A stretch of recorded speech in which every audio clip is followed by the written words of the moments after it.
l'impression que c'est un peu comme appliquer un peu ce qu'il a dit, comment moi je l'ai vécu à ma façon, vraiment dans l'application des principes du yoga. Alors c'est pour ça que je vais vous présenter mon expérience personnelle. Qu'est-ce que c'est que la bienveillance pour tout le monde en général dans la vie quotidienne, parce que c'est ça qui est important, comment on le vit, et puis et en yoga, donc quels sont les thèmes, qu'est-ce que ça vient chercher en yoga, ça vient enrichir notre expérience encore. Et puis la partie importante, donc, c'est la pratique. Donc moi aussi j'ai mon soham, ma façon de le vivre, que je vais vous partager, parce que je trouve que c'est très puissant. Et puis, c'est ça qui est merveilleux en yoga, c'est qu'il y a tellement d'outils différents, donc de trouver qu'est-ce qui nous parle à nous. Et pour plonger dans le sujet, en fait, je vais vous demander votre bienveillance, parce que c'est ça, j'ai des traitements médicaux il n'y a pas si longtemps, et donc ça m'arrive d'avoir des fois un peu des blancs ou de chercher des mots. Donc, pour plonger directement, je vous demande votre bienveillance aussi. Merci. Et puis, donc, je partage cette expérience en pensant que c'est ce que je vois dans mes cours de yoga ou dans les formations, c'est que souvent, je trouve que le partage personnel peut, d'une façon ou d'une autre, inspirer ou simplement résonner pour chacun. On est tous humains, donc on va tous vivre la vie un peu différemment, mais en même temps, je pense qu'il y a souvent, on résonne de la même façon, donc quelque part. Donc, c'est mon espoir aussi que ça résonne en vous et que ça permette de trouver cet épanouissement que le yoga peut nous procurer. Alors, comme je disais au départ, la bienveillance, pour moi, c'est venu naturellement comme un outil nécessaire, vraiment indispensable pour passer à travers la pandémie.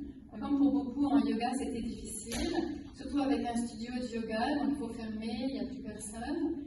Donc c'était difficile, c'est beaucoup d'incertitudes, beaucoup de questionnements, est-ce qu'on continue, qu'est-ce qu'on fait? Donc à chaque fois on doit s'adapter, ce qui est totalement dans les principes du yoga, mais c'est vraiment de les mettre en pratique, qui n'est pas toujours évident, avec parfois de l'incompréhension, du jugement par rapport à ce qui se passe, du découragement. Donc ça, je pense que tout le monde en a vécu à un moment donné, même si on a pu vivre aussi, pour certaines personnes, c'était aussi, des fois, on a apprécié le fait de pouvoir retourner vers soi, en fait. Je sais qu'il y a des personnes qui ont aussi apprécié ça, j'ai entendu plusieurs fois, alors qu'on est souvent attiré on est très distrait par ce qui se passe dans la vie, on est attiré par le flow, ça va souvent très vite, donc ça fait du bien des fois de retourner vers soi. Et donc ça a été beaucoup de remise en question par rapport à tout ce qui se passait. Et pour moi, ce que je me suis rendu compte, étant assez sensible à tout ce qui se passe, c'est que oui, j'ai pratiqué pour moi-même des postures, des respirations, etc. Mais ce qui m'a le plus aidé, c'était la bienveillance. La bienveillance, donc d'abord envers moi et envers les autres, où je voyais qu'ils étaient beaucoup en conflit, qui étaient dans beaucoup de peur. Il y avait tellement de peur de beaucoup de choses, en fait. Donc ça a été pour moi de prendre du recul, de rester d'essayer de retrouver et de rester dans la paix intérieure. Et là, j'étais capable d'accueillir les élèves, d'accueillir les événements, même si c'était très changeant. Donc c'est pour ça que pour moi, c'était quelque chose qui était vraiment important à vivre. Et puis ça, c'était donc il y a 2 ans. Et puis comme le colloque a été reporté, en fait, la vie m'a apporté une nouvelle façon de pratiquer la bienveillance, qui est donc par la maladie, qui est arrivée d'un coup alors que j'étais en pleine santé. Et c'est quelque chose que j'ai vraiment senti à quel point je n'ai pas trouvé grand-chose nulle part. C'était comme quelque chose de tabou, y compris en yoga, parce que c'est supposé être une discipline de bien-être, toujours aider à être plus en santé, et donc du coup on n'en parle pas.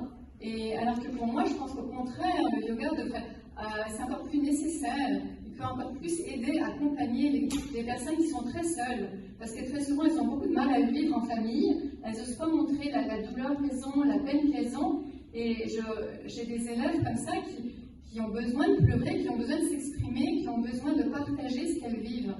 Et je trouve qu'on n'en parle pas assez. Parce que justement, il y a ces idées qu'on devrait être bien, qu'il faut être heureux. Oui, on passe par des moments difficiles. Et là, donc, c'est vraiment l'occasion de pratiquer le yoga, de voir tous les moyens, donc dans les différentes poches-là, de voir qu'est-ce qui peut m'aider. Est-ce que c'est plutôt au niveau physique, au niveau énergétique, au niveau de mes pensées ou des émotions évidemment, ou de retrouver cette... Là encore, j'ai observé ce qui m'aidait le plus, c'était de me replacer dans cette paix intérieure. Et d'accueillir, donc avec bienveillance, tout ce qui pouvait m'arriver. Que ce soit des moments difficiles à l'hôpital, quand on a du mal à m'installer un cathéter, quand il y a beaucoup de douleurs avec les effets secondaires des traitements de chimio, par exemple. Donc oui, à un moment donné, on lâche prise aussi, on s'abandonne à ce qui est là. Mais ce qui m'a énormément aidé, c'est d'observer, de prendre du recul et puis d'essayer de trouver cette bienveillance. Et puis de temps en temps, c'est aussi voir que c'est vraiment difficile et puis qu'on n'y arrive pas, qu'on essaie de trouver des outils. Des fois, il faut demander de l'aide. Des fois, j'ai vu aussi beaucoup, c'est que des fois, on est habitué à endurer les choses. Et on dit, bon, on endure. Et puis, moi, j'ai vu une infirmière qui m'a dit tout de suite, elle m'a dit, non, surtout pas. Et pour moi, c'était assez contre-intuitif. Je dis, non, parce que si on endure trop, à un moment donné, on ne peut plus rien faire. C'est l'urgence, on ne peut plus rien faire. Donc, il faut au contraire s'observer soi, et dès qu'il y a des symptômes qui commencent à être inconfortables, où on sent que ça ne fonctionne plus, là, on peut faire des choses. Là, on peut aider, on peut parler, mais pas quand on est au point ou quand on va trop loin, en fait. Donc, c'est vraiment de s'écouter soi, et puis de voir qu'est-ce qui est approprié. Et le yoga est tellement riche que ça peut énormément nous aider donc, à trouver des moyens. Et puis des fois, ça peut être des médicaments aussi, il ne faut pas rejeter ça non plus. Mais ça peut être du yoga restaurateur, des respirations, des mantras. Il y a beaucoup de façons pour aider. Mais il faut d'abord le reconnaître que c'est difficile et que c'est un beau défi de la vie, justement, pour voir. Souvent, quand on a des petits défis, je pourrais dire, comme là pour moi la pandémie, finalement, ok, c'était beaucoup d'incertitudes, j'étais pas du tout confortable, mais c'était comme une situation extérieure, on savait que ça allait se terminer. Et là, il y a beaucoup d'incertitudes, mais en même temps, beaucoup d'anxiété. En plus, sachant que c'était aussi mon deuxième cancer, donc c'est sûr que là, on ne réagit pas du tout de la même façon la première fois que la deuxième. Et c'était totalement différent à chaque fois, mais c'est tellement enrichissant justement de voir qu'on peut réagir différemment, la situation peut être différente, le traitement est différent, et qu'on peut bien vivre ça aussi. Et que si on le vit bien, c'est qu'on peut mieux aussi le partager, aider les autres. Et je ne veux pas être alarmiste, mais d'après la Société de cancer canadienne, ils pensent qu'il y aurait, d'après leurs estimations, il y aurait comme 43-44% des Canadiens qui seront affectés par un cancer au cours de leur vie. C'est énorme. Donc il ne faut pas se fermer les yeux. Je pense que c'est quelque chose qu'il faut regarder en face. C'est sûr qu'il y en a dans vos cours, il y en a des fois qui le disent pas. Je sais qu'il y a des professeurs de yoga qui n'en parlent pas non plus, parce que justement on veut montrer une belle image de soi. Et il y en a j'ai vu une fois une professeure qui disait c'est sûr que j'ai plus de cheveux, mais pour les élèves, ça fait spirituel. Aider beaucoup plus. Souvent, les symptômes de chimio, par exemple, c'est pas du tout ce qu'on vit habituellement. C'est chimique, c'est la mort de cellules. Donc, si on a de la fatigue, c'est pas du tout la même fatigue qu'on a quand on a fait trop d'activités. Là, au contraire, il faut bouger. Il faut faire un peu l'inverse. On a des nausées, c'est pas du tout pareil non plus. Il faut manger. Alors, normalement, on n'a pas envie de manger. Si on a de la douleur, là encore, c'est pas les mêmes choses. En yoga, je me suis rendu compte que par exemple, le yoga nidra, qui pour moi est un outil merveilleux, pour moi, et j'ai testé plusieurs fois, c'est une torture. Parce que quand il y a de la douleur dans tout mon corps, ça vient réveiller encore plus de douleur, de développer cette sensibilité. Mais heureusement, le yoga est tellement riche qu'on trouve d'autres choses. Mais ça permet de vraiment se re-questionner aussi par rapport à notre façon d'enseigner et puis aussi aux outils qu'on utilise. Quelque chose qui peut être bien pour une certaine personne à un certain moment, ça peut être très différent. Puis moi, je le voyais vraiment comme une torture, désolée, mais j'ai insisté un peu avec le prana-vidya, mais non, ça ne fonctionne pas. Mais il y a d'autres choses, donc c'est ça qui est beau à faire. Alors, voilà où j'en suis, ce qui m'amène aujourd'hui. Ce qui est important pour la bienveillance, c'est de réaliser qu'on a un besoin, c'est un besoin humain de sécurité, de confort, Alors c'est sûr qu'en yoga, on peut, donc ça va être important pour nos élèves, on le sait, d'avoir un environnement qui soit sécuritaire, et puis d'amener, souvent les professeurs le font naturellement aussi, cet esprit d'accueil inconditionnel, où la personne peut se sentir vraiment en sécurité, acceptée telle qu'elle est. Mais c'est important d'en parler, et cet esprit de paix, de sécurité qui est essentiel. Si on ne se sent pas en sécurité, c'est très difficile d'accepter ce qui nous arrive. Et puis, ce qui est très beau, c'est que la bienveillance, en fait, c'est partout dans la vie quotidienne. Ça s'est tombé un peu par hasard aussi, qu'on m'a demandé, j'ai participé à une conférence sur la bienveillance avec une de mes élèves qui a organisé donc, cette conférence qui fait partie de la commission scolaire de Montréal, donc pour des professeurs d'école, et donc pour elle, elle a vu à quel point ça pouvait être important, que ça améliorait beaucoup les relations entre professeurs-élèves, entre les élèves, de parler de la bienveillance et de faire même des exercices pour faciliter la bienveillance.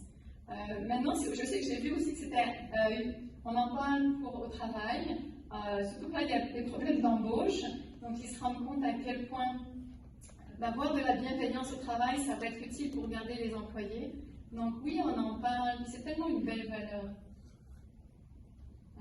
Les obstacles donc, par rapport à la bienveillance, c'est quand on se sent différent, quand on se sent séparé, on se sent souvent moins bien que les autres.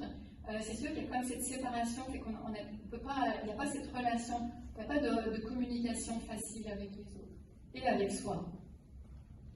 Mais en fait, là où je veux vous emmener aussi, en faisant l'expérience, c'est qu'en fait, la bienveillance, c'est universel, c'est éternel, c'est ce qu'on est. Donc on l'oublie, on est trop attiré, d'une certaine façon, pris dans nos conflits, dans nos conditionnements, et on ne voit pas que c'est ça notre nature, en fait. C'est naturel. Comme un petit enfant, s'il n'a pas été trop conditionné, il est ouvert à la vie, à des personnes qui ont une couleur différente, qui ont un handicap, il est juste ouvert, il va aider les autres naturellement. Donc c'est quelque chose de vraiment naturel, mais qu'avec tous nos conditionnements, quels qu'ils soient, en fait, on a oublié. Alors par définition, en fait, il y a plusieurs définitions, mais ça se retrouve un peu à la même chose. C'est une volonté qui vise le bien et le bonheur d'autrui. Alors, ça vient du latin, benevolence, donc c'est de vouloir du bien. Et c'est ce que je veux noter aussi, c'est que dans tous les dictionnaires que j'ai regardés, ils disent toujours pour autrui. Mais en fait, on sait en yoga que ça commence par soi-même. C'est tellement essentiel. Comment donner, comment partager si on ne vit pas pour soi-même, si on ne s'accepte pas tel qu'on est. Et puis c'est difficile, même déjà pour les jeunes, c'est difficile de s'accepter comme on est. On est dans une culture où on fait beaucoup attention au physique, donc on voudrait être plus mince, on voudrait, etc. Pour les femmes, par exemple, aussi qui vivent des traitements, une des plus grosses difficultés, c'est pas pour tout le monde, mais c'est de ne plus avoir de cheveux, de perdre ses cheveux. Donc l'apparence est très importante. Alors, est-ce qu'on peut d'abord être bienveillant envers soi-même? C'est pour moi quelque chose d'essentiel. Donc à tous les niveaux, que ce soit au niveau corporel, donc aimer notre corps tel qu'il est, sans avoir besoin de rien changer. Ça ne veut pas dire qu'il ne faut rien faire, mais pour être en santé. Mais ça veut dire accepter ce qui est là. Si on a un handicap, on a un handicap. Mais on peut faire énormément de choses, même avec un handicap, ou avec une blessure, ou avec une maladie. Donc, au niveau dans nos actions, nos paroles, nos émotions, oui, des fois, on peut avoir des émotions qui sont de colère, de violence. On est humain, on est tous humains. Donc, même si on est en yoga, on peut essayer de prendre ce recul et puis essayer de l'accueillir. Et puis après, on voit si on arrive à prendre ce recul, on peut être en paix par rapport à ce qui est là. Pas rajouter d'autres émotions par-dessus, de frustration, de regret, de culpabilité, de honte, quoi que ce soit. Donc, déjà, d'accepter les choses telles qu'elles sont. D'accepter nos émotions, nos pensées telles qu'elles sont. C'est quelque chose d'essentiel. Et pour ça, c'est important, donc, comme je parlais, de prendre du recul, et puis aussi donc, de porter attention. Puis, j'étais en formation hier, justement, il y avait une élève qui me disait, parce que je lui disais que c'était même pour les choses très subtiles. Elle me disait, c'est porter attention, mais vraiment porter attention. Oui. C'est vraiment porter une attention. Et on a du mal avec ça, on a beaucoup de déficit d'attention dans notre culture. Mais oui, c'est vraiment avoir une très grande attention à ce qu'on est en train de vivre. Et souvent, on va reprocher quelque chose à l'extérieur, mais est-ce qu'on peut voir qu'est-ce que ça me fait à moi? Et en fait, ça développe aussi une sensibilité. Et je pense que pour beaucoup, on a peur d'être sensible parce qu'on se sent vulnérable, on a peur d'être blessé. Mais c'est quelque chose d'essentiel, oui, d'être sensible. Et si on est hypersensible, c'est peut-être plus difficile à vivre, mais c'est merveilleux aussi d'avoir plus d'empathie, de mieux comprendre les autres, de comprendre soi, comprendre les autres. Donc développer la sensibilité, c'est quelque chose d'important. C'est quelque chose que le yoga m'a beaucoup apporté personnellement. De formation, j'étais beaucoup dans la tête intellectuelle, et le yoga m'a beaucoup ramené à être dans mon corps, observer mes émotions, mes pensées. C'est essentiel pour se libérer en fait de nos conditionnements, de toutes nos souffrances. Donc il faut savoir une certaine empathie, ça veut dire être capable de reconnaître les émotions, de les comprendre, les siennes, parce que si on comprend nos émotions, on va mieux comprendre celles des autres. Mais si on ne veut pas faire face à nos émotions, ben comment est-ce qu'on peut accueillir les autres? Et puis, donc tout ça, c'est dans une relation. Ça veut dire qu'il faut qu'il y ait ça va nous toucher quelque part. Donc il faut accepter que ça nous touche. Parce qu'il n'y a pas d'autre choix. Et une autre chose qui est importante, c'est, parce qu'il y en a qui font beaucoup de bénévolat, mais des fois il y a comme une attente, inconsciente des fois, de reconnaissance, de validation. Alors que là, il faudrait vraiment que ce soit totalement désintéressé, sans chercher à ce que ça nous apporte quoi que ce soit. Alors, ce qui va être important, ce que moi j'ai pratiqué en fait pour m'aider, donc quand il y avait des moments plus difficiles, quels qu'ils soient, en fait, donc c'est vraiment d'être à l'écoute de soi. Donc, il faut prendre du temps pour être à l'écoute de soi, pour de voir comment je me sens au niveau physique. Tiens, il y a une douleur ici ou ici, c'est d'observer. Et du coup, on trouve plein d'outils. Par exemple, j'ai réalisé à quel point, si je m'aligne bien dans le lit, je vais mieux dormir, je vais avoir moins de douleur. Mais ça, c'est vrai que c'est une attention qui est assez fine. Et puis, il faut vraiment être à l'écoute de tout, donc de nos sensations, de nos émotions, de nos pensées. C'est toujours important. On est humain, d'accord? Donc, on a beau être en spiritualité, on est humain, on a des besoins. Et donc, c'est important de reconnaître nos besoins pour pouvoir mieux reconnaître aussi les besoins des autres, que ce soit dans notre famille ou dans les cours de yoga. Donc, c'est important, on aura toujours des besoins de sécurité et d'attention. C'est plus ou moins important selon ce qu'on a vécu avant, selon nos expériences de vie, mais c'est quelque chose d'essentiel. D'accepter ce qui est là. C'est des défis, oui, mais ça peut très bien se vivre. Même s'il y a de l'anxiété qui peut être très intense, il y a beaucoup de douleur, on peut trouver, grâce au yoga, des moyens de bien le vivre. Il faut évidemment donc pas de jugement, pas de critique envers soi, parce que là c'est sûr qu'on n'est pas dans l'ouverture. Donc c'est ça. Donc en fait ce qu'il faut, c'est ça. Globalement, c'est s'aimer vraiment tel qu'on est, avec tout ce qu'on est, avec selon donc toutes les couches, tous les cochas qu'on peut, à tous les niveaux en fait, que ce soit au niveau très concret, matériel du corps physique, au niveau énergétique. Si on a de l'énergie, on n'a pas d'énergie, c'est tellement important de le reconnaître. Moi, je l'ai vu avec mes élèves, des fois, si je leur dis, alors, c'est vrai que si je donnais un cours de yoga, je voudrais bien paraître, je voudrais avoir de l'énergie. Alors, je peux faire des choses pour m'aider. Puis, il y a des jours, enfin, ça m'est arrivé une fois, j'avais vraiment pas d'énergie. Je savais que j'étais capable de donner le cours et pas d'énergie. Je l'ai reconnu. Je me suis dit, bon, ok, aujourd'hui, je n'ai pas d'énergie.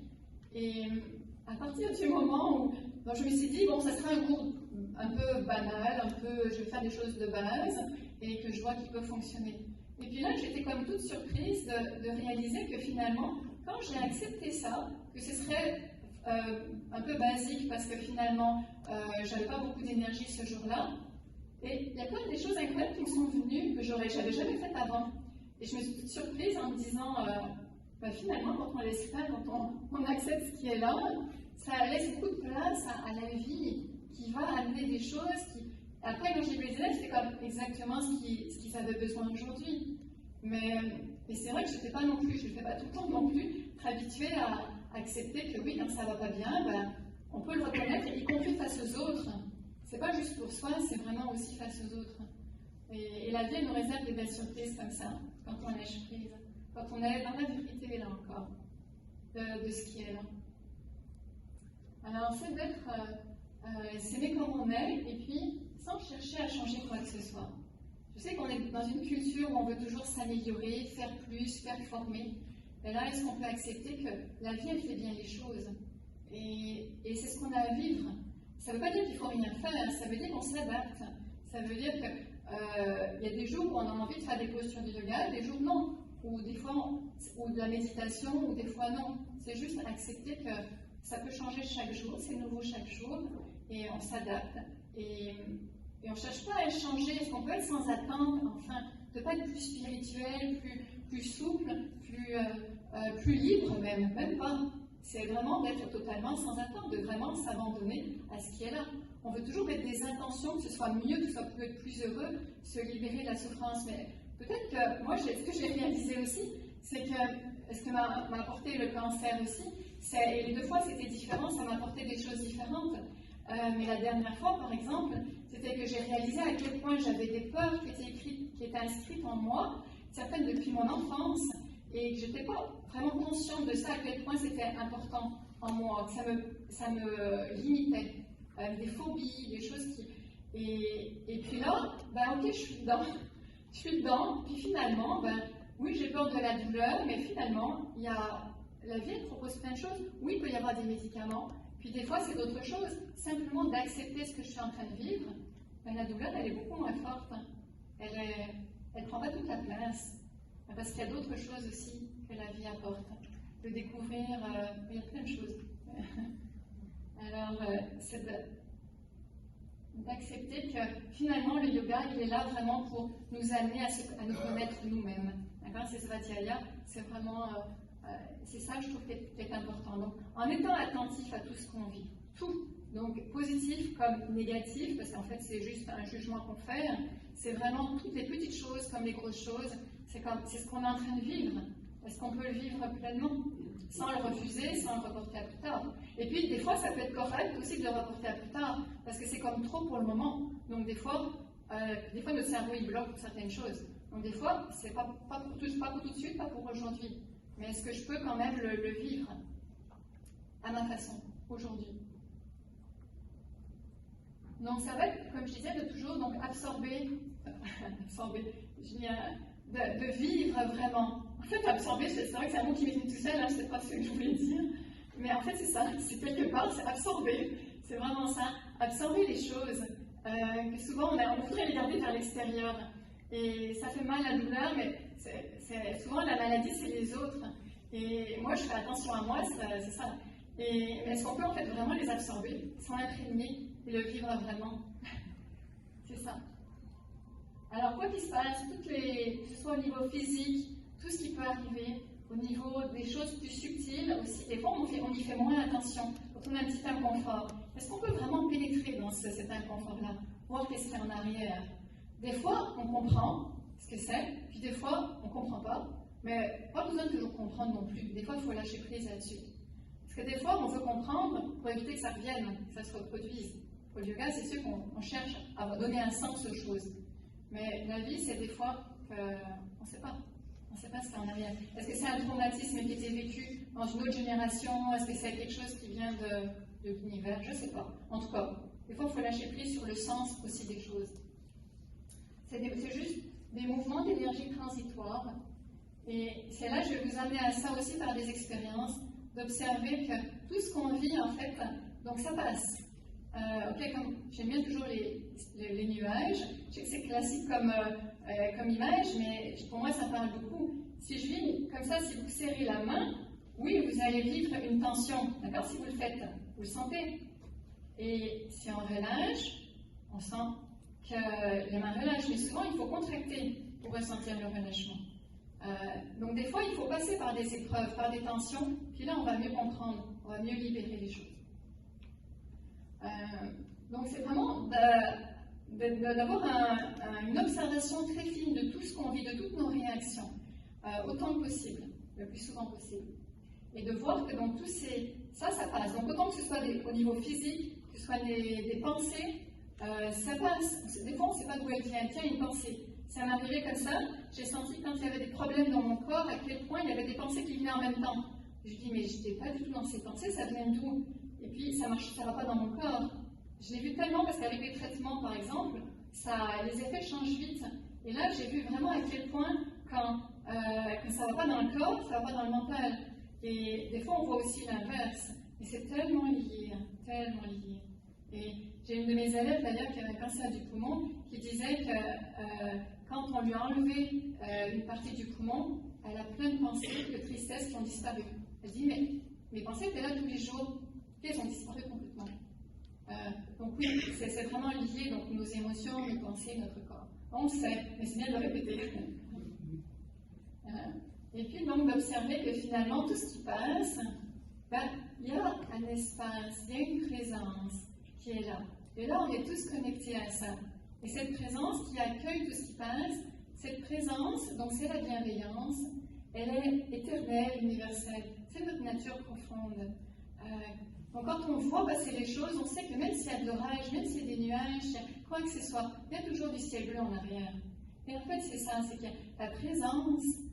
On peut lui mettre plein de mots différents, ça peut être l'absolu, ça peut être, selon nos croyances, on peut lui mettre des mots différents, mais c'est un espace d'accueil qui est illimité, qui est totalement inconditionnel, qui accueille absolument tout. Et quand on peut se connecter à cet espace de bienveillance, tout a sa place. Tout, y compris la douleur, les moments difficiles, tout a sa place. Okay. Donc, en yoga, on parle souvent de Maitri, puisqu'à un moment donné, on a parlé, alors c'est-à-dire on a parlé déjà, vous allez en parler. Souvent, aussi en bouddhisme, ils ont une façon un petit peu, ils en parlent souvent de façon comme un amour inconditionnel, donc sans attachement pour l'ensemble des êtres dans l'univers. Donc, et c'est ce souhait que, en fait, tous les êtres connaissent le bonheur et puissent atteindre ce bonheur. Et pour moi, c'est en fait ce qu'on est vraiment déjà là. J'ai étudié aussi les yama niyama dans les Upanishads, dans la Jabala-darshana Upanishad, et là on parle aussi d'akshama, qui est la bienveillance. Donc là c'est plus comme un pardon, comme une tolérance à tout ce qui est là. Et donc c'est toujours veiller au bien de la planète, être au service, donc avec bienveillance, avec patience, tolérance. Et quelque chose qui pour moi a été une réalisation vraiment importante quand j'ai étudié les Yoga Sutras, c'était en fait que le premier c'est Ahimsa. Et qui apparemment, d'après mon professeur, c'était dans plusieurs textes, c'était Ahimsa le premier. Et pour moi, j'ai eu ce ressenti physique concret qu'Ahimsa contenait tout, contient tous les autres Yoga Sutras. Et c'était comme, c'est devenu vraiment comme une évidence que j'aime le fait qu'il y ait une négativité. Ça veut dire que c'est pas les nuages, c'est pas tout ça, c'est l'état qui reste. Quand il n'y a pas toutes nos perturbations, quand il n'y a pas tous nos conditionnements, tout ce qui nous souffrance, etc. Et c'est cet état qui est là. Et donc pour moi, c'est comme ça que j'ai vécu, que c'est vraiment un état de paix. Et ça se vit tous les jours. Même je l'ai vu par exemple quand on est allongé, si on se tourne au lit ou si en yoga nidra on bouge, s'il y a une tension, on bouge. Et la tension, c'est ça. D'accord ? Ça nous empêche d'être dans cet état de paix. Une tension, c'est de la violence quelque part. Il y a quelque chose qui est tendu. Donc, est-ce qu'on peut relâcher au niveau physique, puis au niveau mental, émotionnel, tout ce qui est tension, tout ce qui est contraction, qui est conflit. Donc, c'est vraiment à tous les niveaux.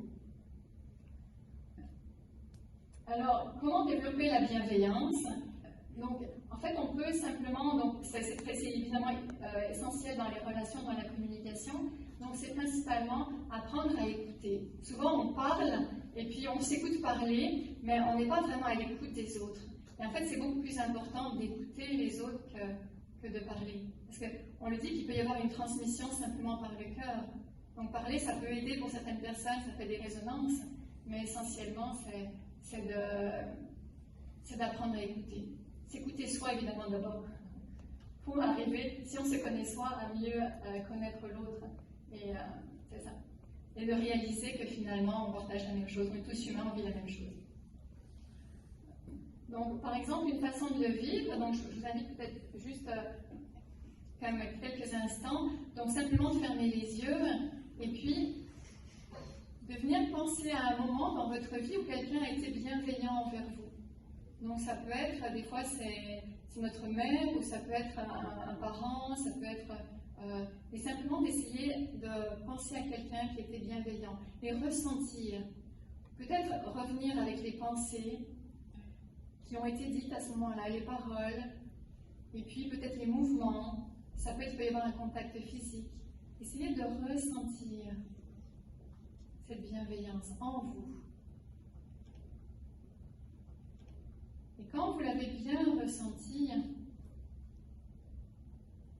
amenez cette bienveillance en vous. Essayez de mettre en expansion cette bienveillance.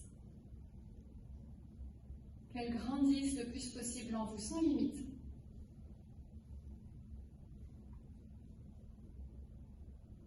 Donc elle accueille tout ce qui est en vous, tout ce que vous êtes sans condition. Et puis ensuite qu'elle aille au-delà, donc sans limite, au-delà de notre corps, au-delà de cette salle. Donc on peut le faire pour toutes les personnes qui sont dans cette salle, ceux qui sont en pensée avec nous, et puis pour la planète.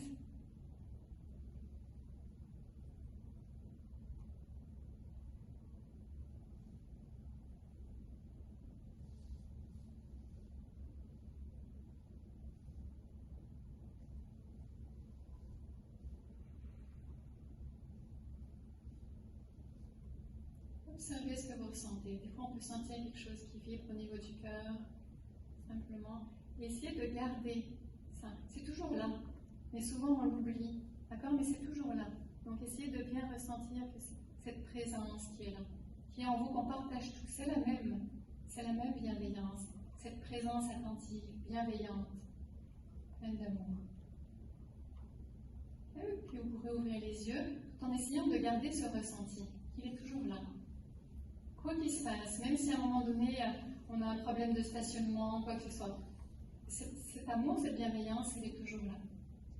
Et moi, donc, comme je disais, j'ai aussi, je sais que j'aille plus vite, mais j'ai mon Soham, moi aussi, qui est une façon très rapide, si on veut. Donc c'est simple à faire. C'est simple, mais difficile, parce qu'en fait, on l'a oublié. On l'oublie tout le temps. Mais les enfants le savent.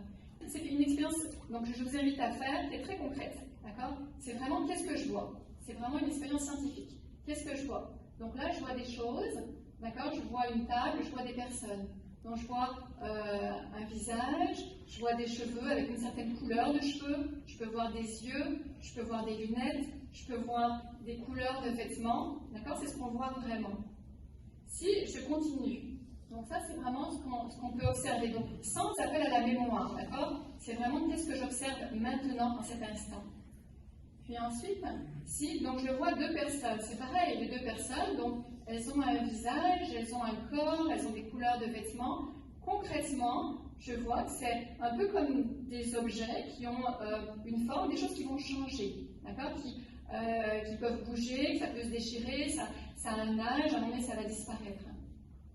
Si je m'observe un moment maintenant, d'accord, là, au lieu de reporter l'attention vers l'extérieur, je porte l'attention vers la source, vers la conscience, vers ce qui perçoit. D'accord? Donc là, je vois un corps, je vois un visage. Mais là, est-ce que je vois un visage? Moi, je ne vois pas de visage. Je ne vois pas mes yeux. Je ne vois pas ma bouche. Ok? Et qu'est-ce qu'il y a là? Donc oui, j'ai un corps. Il y a un corps ici. Je peux voir des vêtements, je peux voir une poitrine, des bras. Mais ici, il y a juste un espace d'accueil. Ici, qui accueille tout. Ça, sans jugement. C'est juste un espace d'accueil. Je peux avoir une image dans un miroir, mais je ne suis pas un miroir, s'il est inversé. Ce qui est vraiment là, si on regarde vraiment, c'est pas du tout la même chose que les couleurs qui sont là. C'est pas ça a un âge, ça va disparaître à un moment donné. C'est une forme concrète. Ici, est-ce que ça a une forme? Cet espace d'accueil, il n'y a pas de forme.